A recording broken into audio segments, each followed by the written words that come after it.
আসসালামু আলাইকুম রহমতুল্লাহি ওয়া বারাকাতুহু। সম্মানিত দর্শক, এপ্রিল মাসের ৭ তারিখ সন্ধ্যাবেলায় এই ভিডিও করছি। আজকের দিনের যে সকল খবরাখবর আছে তার মধ্যে অন্যতম খবর সেটি হলো বাংলাদেশের পররাষ্ট্রমন্ত্রী ডক্টর খলিলুর রহমান তিনি ভারত সফরে যাচ্ছেন। অত্যন্ত তাৎপর্যপূর্ণ এই সম্পর্ক এবং এই সফর। বলা হচ্ছে ভারতের সঙ্গে বাংলাদেশের যে দ্বিপাক্ষিক সম্পর্ক গত ইউনূস জমানাতে যেটি তলানিতে পৌঁছে গিয়েছিল, ভিসা বন্ধ হয়ে গিয়েছিল, এমনকি মুখ দেখাদেখি বন্ধ ছিল। নতুন সরকার ক্ষমতা আসার পর ভারতের সাথে সম্পর্কের যে একটা দ্বার সেটা উন্মোচিত হয়েছে এবং ভারত সেটা বলেছিল, ইউনূস সরকার কি বলেছিল যে তারা বাংলাদেশের সঙ্গে যে সম্পর্কটি বা সরকারের সাথে যে সম্পর্কটি সেটি তারা করতে চাচ্ছে একটি গণতান্ত্রিক পট পরিবর্তনের পর। এবং ডক্টর মোহাম্মদ ইউনূসের সরকারকে তারা গণতান্ত্রিক মনে করতো না, ডক্টর মোহাম্মদ ইউনূসের সরকারকে এমনকি তারা বৈধও মনে করতো না। ফলে রাষ্ট্রীয় পর্যায়ে যে সকল ডিল হয় সেই ডিলগুলো তারা ইউনূস সাহেবের সঙ্গে করেননি। হয়তো ইউনূস সাহেবের তাবেদার যারা ছিলেন বা তিনি যাদের তাবেদার ছিলেন মার্কিন যুক্তরাষ্ট্র, তারা তার সঙ্গে অনেক কিছু করেছেন।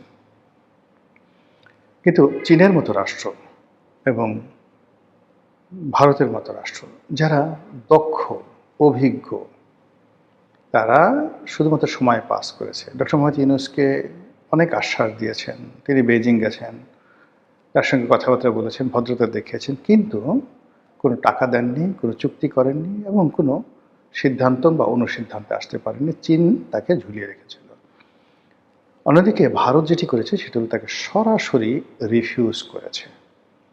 আর সেই রিফিউজ করার জন্য ভারতকে ঝুঁকি নিতে হয়েছে, প্রচণ্ড ঝুঁকি নিতে হয়েছে। সেই ঝুঁকি নেওয়ার পরেও ভারত যেহেতু তারা চাণক্যের দেশ, তারা কিন্তু ওই সময়টাতেও বাংলাদেশ থেকে প্রচুর ব্যবসা করেছে। তাদের আদানি প্রজেক্ট চালু ছিল, রামপাল কয়লা প্রজেক্ট চালু ছিল। ভারত থেকে যে আমদানি, সে আমদানি বন্ধ হয়নি, বরং কটন, তুলা রপ্তানিতে অতীতের সমস্ত রেকর্ড ব্রেক করে ভারত ওই সময়টাতে এমনভাবে তুলা এবং ইয়ার্ন বাংলাদেশে এক্সপোর্ট করেছে যে এখানকার মিলগুলো, স্পিনিং মিলগুলো রীতিমতো বসে পড়েছে। তো যা হোক, নতুন সরকার ক্ষমতা আসার পর, ক্ষমতার আসা আগেই বিশেষ করে যখন বেগম জিয়া মারা গেলেন, ইন্তেকাল করলেন এবং তার যখন শেষকৃত্য অর্থাৎ জানাজা হলো, সেখানে ভারতের পররাষ্ট্রমন্ত্রী নজিরবিহীনভাবে উপস্থিত ছিলেন এবং পররাষ্ট্রমন্ত্রী জয়শঙ্কর এসে যখন তারেক রহমান সাহেবের সঙ্গে দেখা করলেন, তখনই বোঝা যাচ্ছিল যে তারেক রহমান সাহেব ভবিষ্যতের প্রধানমন্ত্রী এবং প্রধানমন্ত্রী হিসেবে তাকে জয়শঙ্কর এখানে স্যালুট দিয়ে গেছেন। আর ওই অনুষ্ঠানের পাশের রুমেই ডক্টর মোহাম্মদ ইউনূস, তখন তিনি কার্যত প্রধানমন্ত্রী, অন্তর্বর্তীকালীন সরকারের প্রধান, তিনি প্রাণান্ত চেষ্টা করেছেন তার পররাষ্ট্র উপদেষ্টা জনাব তৌহিদকে দিয়ে তিনি প্রাণান্ত চেষ্টা করেছেন at least face to face hello বলার জন্য জয়শঙ্করের সঙ্গে, ভারতের পররাষ্ট্রমন্ত্রী। কিন্তু ডক্টর জয়শঙ্কর এই জিনিসটুকু ইউনূস সাহেবকে অ্যালাউ করেননি। ইট মিনস ইউনূস সাহেবের সঙ্গে ভারতের সকল কর্মকর্তাদের রীতিমতো মুখ দেখাদেখি বন্ধ ছিল। তো সেই অর্থে বেগম জিয়ার তিরোধান, জানাজা, ইলেকশন, তারপর নতুন সরকারের ক্ষমতা গ্রহণ, সব ক্ষেত্রে ভারতের একটা গ্রিন সিগন্যাল ছিল। এমনকি ইলেকশনের সময় ভারতের যে সকল মেশিনারিজ রয়েছে তারা বিএনপিকে সহযোগিতা করেছে। এমনকি আওয়ামী লীগ তাদের বেশিরভাগ ভোট তারা বিএনপিকে দিয়েছে জামাত এনসিপিকে ঠেকানোর জন্য। তো সেই অবস্থাতে এখন এই যে নতুন সরকারের সাথে ভারতের যে সম্পর্কটা হবে, সেই সম্পর্কটা এখন কিছু ক্রাইসিস সামনে এত মারাত্মক আকার ধারণ করেছে যে ভারতের সহযোগিতা আমাদের জন্য এই মুহূর্তে রীতিমতো ক্রাইং নিড হয়ে গেছে। তার মধ্যে এক নম্বর হলো ডিজেল। আপনারা জানেন যে ভারতেও ডিজেলের সমস্যা আছে, এই মুহূর্তে জ্বালানির সমস্যা আছে ইরান যুদ্ধের কারণে, কিন্তু তাদের তো চাহিদা ব্যাপক। সেই তুলনায় আমাদের চাহিদা খুব অল্প। আর ভারতের সঙ্গে আমাদের যে জ্বালানি চুক্তি আছে, সেই জ্বালানি চুক্তির প্রেক্ষিতে যে পাইপলাইন তৈরি করা হয়েছে সীমান্তে, সেই পাইপলাইন দিয়ে যত সহজে, যত অল্প সময়ে আমরা ভারত থেকে ডিজেল আনতে পারবো, সেটা অন্য কোনো দেশ থেকে সম্ভব নয়। এতে আমাদের সিস্টেম লস অনেক কম যাবে, পরিবহন ব্যয় নাই বললেই চলে, এবং তার সঙ্গে সঙ্গে খুব স্বল্পতম সময় আমরা আমাদের চাহিদা মেটাতে পারবো। এবং নতুন সরকারের প্রতি বন্ধুত্বের নিদর্শনস্বরূপ ভারত 2 দফায় তারা ব্যাপক ডিজেল, বিরাট একটা যাকে বলা হয় ডিজেল, কত 7,000 মেট্রিক টন বা 9,000 মেট্রিক টন দুটো চালান তারা দিয়েছে, যেটি ইউনূসের জামানাতে এটা হয়নি। তো এরকম একটা প্রসপেক্ট যখন এই যে যুদ্ধ চলছে, আমরা কোথাও ডিজেল আনতে পারছি না, এখানে টাকারও সমস্যা আছে, তো সেখানে ভারত থেকে নগদে হোক, ক্রেডিট লাইনে হোক, আমাদেরকে ডিজেল পেতে হবে। 2 নম্বরে যেটি আছে সেটি হলো যে বর্তমান সরকার নিরবচ্ছিন্নভাবে যাতে ক্ষমতায় থাকতে পারে, ভারতের কোঅপারেশন, ফাইন্যান্সিয়াল অ্যাসিস্ট্যান্স থাকতে হবে। অন্যদিকে ভারতের সঙ্গে আওয়ামী লীগের যে সকল চুক্তি হয়েছিল, সেটাকে আপনি ট্রানজিট চুক্তি বলেন, সামরিক চুক্তি বলেন, পররাষ্ট্রনীতি বিষয়ে আরও অনেক কিছু চুক্তি আছে, করিডোর বলেন। কেউ কেউ বলার চেষ্টা করেছিল যে শেখ হাসিনা বাংলাদেশকে ভারতের করিডোর বানিয়ে দিয়েছে, হোয়াট এভার মেবি। ভারত চাইবে, এই যে নতুন সরকারের যে এখন একটা সেন্সিটিভ মুহূর্ত যাচ্ছে, দুর্বলতম সময় যাচ্ছে, যখন ভারতকে অ্যাভয়েড করার কোনো ক্ষমতা তার নেই, সেই সময় তারেক রহমান সাহেবকে চাপে ফেলে এরকম কতগুলো চুক্তি তারা নতুন করে নিতে পারে, আর পুরনো চুক্তিকে আবার বলবৎ করতে পারে। কিন্তু এখানে যে বিষয়টি হবে, সেই বিষয়টি হলো ইউনূসের জামানাতে দুটো মেজর সিদ্ধান্ত। একটা হলো তিস্তা প্রকল্প।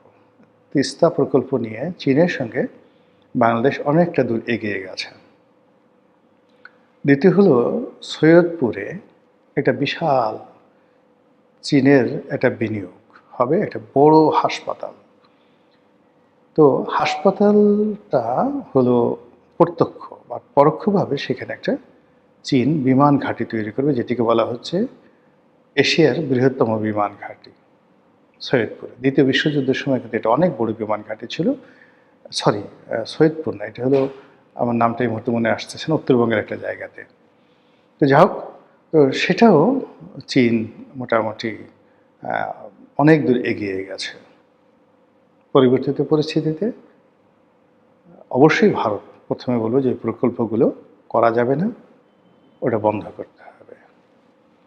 এবং সেটা যদি বর্তমান সরকার করে, ভারতের সঙ্গে আবার সেই অহিনকুল সম্পর্ক হয়ে যাবে। আমরা জানি যে পররাষ্ট্রমন্ত্রী দিল্লি থেকে আসার পরে তিনি বেজিংয়ে যাবেন, মানে চীনে যাবেন। তো এক্ষেত্রে যেটা ডক্টর মোহাম্মদ ইউনূসের যে সমস্যা হয়েছে, শেখ হাসিনারও একই সমস্যার কারণে তিনি ক্ষমতাচ্যুত হয়েছেন, সেটা হলো চীন এবং ভারত এই দুটোকে একত্রে তারা হ্যান্ডেল করার চেষ্টা করেছেন। কিন্তু ইভেন ডক্টর মোহাম্মদ ইউনূস যদি চীনকে বাদ দিয়ে ভারতের সঙ্গে আসলে করতে চাইতেন, তাহলে হয়তো ইতিহাস ভিন্ন হতে পারত। কিন্তু এখন এই বর্তমান জমানাতে খলিলুর রহমান সাহেব তিনিও সম্ভবত ঠিক একই পদ্ধতিতে এগোচ্ছেন।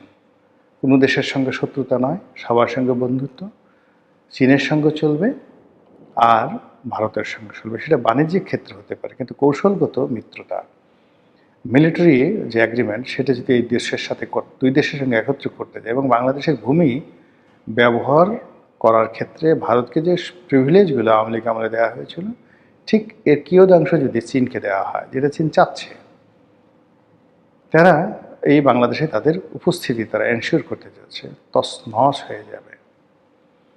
ফলে এই যে খলিলুর রহমান সাহেব যে ভারত যাচ্ছে, এতে আমি যতটা না আশান্বিত হচ্ছি, তার চেয়ে বেশি আতঙ্কগ্রস্ত হচ্ছি। বরং সরকার যদি এই সময়টাতে এই সফরটিকে আরও 3-4 মাস 6 মাস পিছিয়ে দিত এবং এই বর্তমানে যে চলমান ক্রাইসিসগুলো রয়েছে, ক্রাইসিসগুলো মোকাবেলা করতো, তাহলে তার একটা ব্রিদিং টাইম থাকবে। কিন্তু এই মুহূর্তে যে তারা প্রথমে দিল্লির সঙ্গে একটা সমঝোতায়, একটা বার্গেনিংয়ে, একটা চুক্তিতে তারা তড়িঘড়ি করে উপস্থিত মানে মানে হওয়ার চেষ্টা করলো, এক্ষেত্রে তারা যদি সফল হয়, চীন পেছন দিক থেকে টানবে। তাদের যে ঋণগুলো আছে সেগুলো তারা ফেরত চাইবে এবং কোনো রকম সাহায্য করবে না, যেটা এই মুহূর্তে আমাদের যে স্ট্রাকচারাল যে ডেভেলপমেন্টগুলো বাংলাদেশ হচ্ছে তার বিরাট অংশীদার হলো চীন।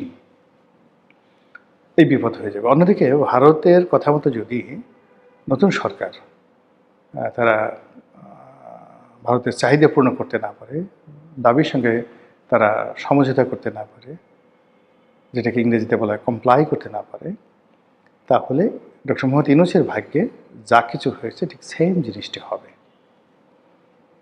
এর মধ্যে পয়লা বৈশাখ আসছে। সেই বৈশাখ মাসে ট্র্যাডিশনালি ভারতে উপহার হিসাবে বাংলাদেশ ইলিশ পাঠায়, দুর্গাপূজাতে ইলিশ পাঠায়। তো এইবার কতটুকু ইলিশ যাবে?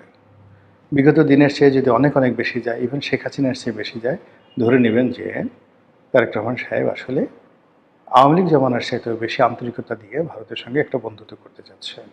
আর যদি ইলিশের সাইজ আকার আকৃতি কম হয়, তাহলে ধরবেন যে এই বন্ধুত্ব ভালো মতো হবে না।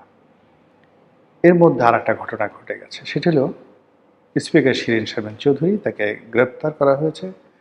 তিনি কোর্টে গেছেন এবং সেখানে ইচ্ছাই হোক অনিচ্ছাই হোক অপ্রীতিকর ঘটনা ঘটেছে, যেটা নিঃসন্দেহে ভারতকে বিক্ষুব্ধ করবে।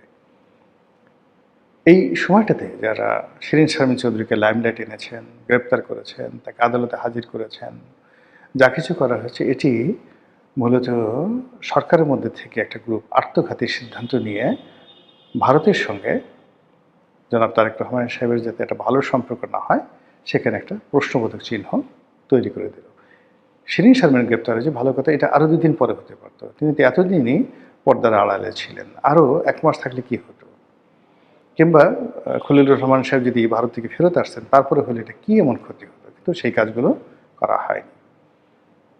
আরেকটি বিষয় সেটা হলো, খলিলুর রহমান সাহেব যখন সেখানে যাবেন, অবশ্যই আওয়ামী লীগ নিয়ে আলোচনা হবে, শেখ হাসিনাকে নিয়ে আলোচনা হবে, এবং তার এই আলোচনার আগে বাংলাদেশে যে ঘটনাটি ঘটছে, আওয়ামী লীগকে পার্লামেন্টে আইন করে তারা আওয়ামী লীগকে নিষিদ্ধ করার যে সিদ্ধান্ত নিয়েছে, এইটার কি হবে? আপনার কি মনে হয়? ভারতের ক্ষেত্রে খুব খুশি হবে? ভারতকে এটা গ্রিন সিগন্যাল দেবে?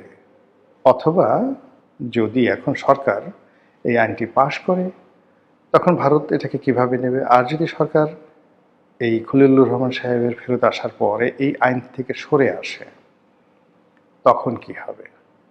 সব মিলিয়ে আমার কাছে মনে হচ্ছে যে এই মুহূর্তে যে এই ভারত সফর পররাষ্ট্রমন্ত্রীর, এটি কোনো সাধারণ কোনো ঘটনা নয়। এবং এখানে এই সফরের সামনে এবং পেছনে যে প্রশ্নবোধক চিহ্নগুলো রয়েছে, যে চাহিদাগুলো রয়েছে, তার প্রেক্ষিতে এখানে যে সরকারের জন্য খুব লাভ হবে তা নয়, বরং সরকারের জন্য অনেক অনেক ঝুঁকি তৈরি করবে। এবং বাংলাদেশকে অস্থিতিশীল করার জন্য যে পক্ষগুলো দাঁড়িয়ে আছে, রাজপথের যে বিরোধী শক্তি, গুপ্ত শক্তি, ফোর্থ স্টেট, পঞ্চম বাহিনী, এবং যে ডিপ স্টেটকে আমরা জমের মতো ভয় পাচ্ছি, যে ডিপ স্টেটের কারণে শেখ হাসিনার পতন হয়েছে, সেই ডিপ স্টেট কিন্তু এখনও থেমে নাই। ফলে খলিলুর রহমান সাহেবের এই যে সফর, সেই সফরের দিকে প্রতিটি পক্ষ তীক্ষ্ণ দৃষ্টি রাখছে এবং পান থেকে চুন খসার সঙ্গে সঙ্গে সর্বশক্তি দিয়ে সরকারকে যদি তার প্রতিপক্ষ যারা আছে আঘাত করে, তাহলে এখনও সরকার শক্তির সঞ্চয় করেনি, তাদের পক্ষে সেই আঘাত প্রতিহত করা, সেই আঘাত অ্যাবজর্ব করা সহজ বিষয় হবে না। মহান আল্লাহ আমাদের সবাইকে হেদায়েত দান করুন এবং হেফাজত করুন। আসসালামু আলাইকুম ওয়া রাহমাতুল্লাহি ওয়া বারাকাতুহু।